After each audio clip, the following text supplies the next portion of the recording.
tracé, ça va être de Akureyri jusqu'à Skogar qui est ici, donc tout en bas, donc au sud.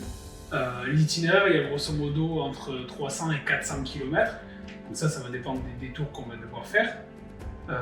Moi, je vais essayer de faire environ une trentaine de kilomètres par jour, sachant que ça va varier en fonction des jours, parce que par exemple le premier jour, c'est là où il faut monter sur le plateau, parce qu'on a un gros dénivelé à passer avec la Pulka, et après on sera sur un plateau. Donc par exemple le premier jour, je ferai moins de kilomètres.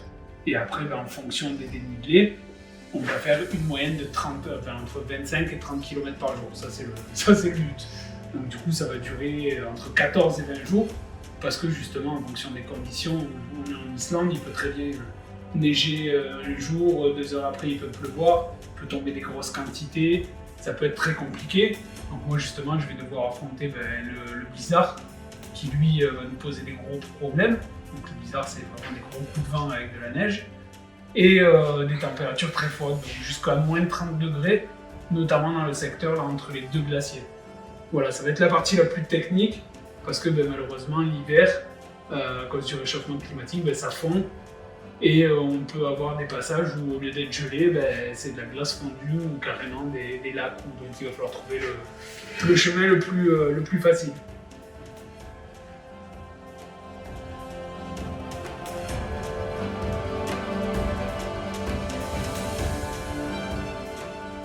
Alors ça va être mon refuge pendant ce trip-là, pendant ces 14 derniers jours. Donc c'est ma tente grand froid. Donc dedans j'aurai justement mon bon gros duvet bien dodu, donc qui peut prendre des températures assez extrêmes. Donc c'est grâce à lui que je vais pouvoir récupérer et me tenir au chaud. Donc du coup, ici on a la Pulka. Donc la Pulka, c'est le traîneau que je vais tirer justement sur ce périple. Lui, à l'intérieur, il y a tout le matériel nécessaire à l'expédition. Donc elle va faire quand même aux alentours des 80 kg. Donc pour la tirer, je vais utiliser les skis, donc de randonnée nordique. J'aurai, on va dire 90% du temps les skis au pied. Et de temps en temps les raquettes. Donc c'est vraiment le combo ski-pulka qui va me permettre de faire cette expédition. Après on a le réchaud, donc ça c'est pour toute la partie cuisine. Pour l'énergie, pendant cette expédition, je vais utiliser les panneaux solaires de chez PowerTech.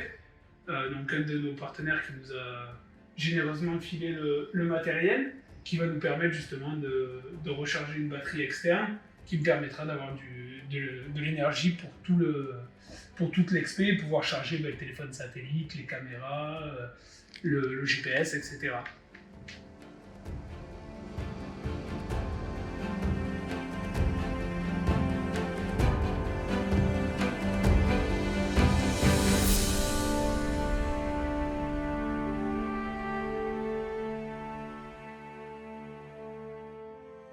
Donc du coup, pour ma prépa physique, ça fait déjà plusieurs mois que je la travaille, donc notamment avec le tirage des pneus. Donc j'accroche des pneus derrière moi et je vais dans les bois faire des heures de marche avec mes pneus accrochés. C'est ce qui simule le mieux le tirage d'une Pulka, puisque comme je disais, elle va faire environ 80 kg, donc c'est ce qui se rapproche le plus du réel. Comme malheureusement j'ai pas la neige à côté de chez moi, on trouve des solutions. Après, je fais du crossfit, pour justement travailler le renforcement musculaire, le haut du corps, les cuisses. Donc, parce que sur 14 jours, tirer une dizaine d'heures par jour, c'est assez éprouvant. Donc ça me fait le travail de renfort musculaire. Et après, en travail de fond, donc je fais du vélo, de la course à pied 2 fois par semaine, du canoë quand je peux. Je varie un petit peu tous les sports pour travailler un petit peu toutes les parties du corps. Et maintenant qu'on arrive en hiver, du coup on va pouvoir justement s'atteler à la prépa à la neige, donc du coup faire des sorties en Pulka.